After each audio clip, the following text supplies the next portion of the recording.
Welcome to EKTV. Today, a moderate magnitude earthquake was occurred in New Zealand. The quake hits New Zealand 28 March 2022 and 10 kilometer shallow depth.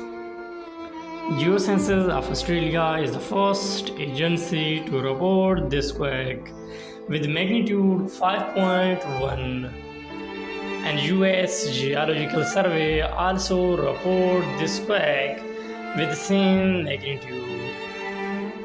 The exact magnitude, epicenter and depth might be revised in next few hours or minutes. At the end, please like, subscribe and share our YouTube channel for more updates.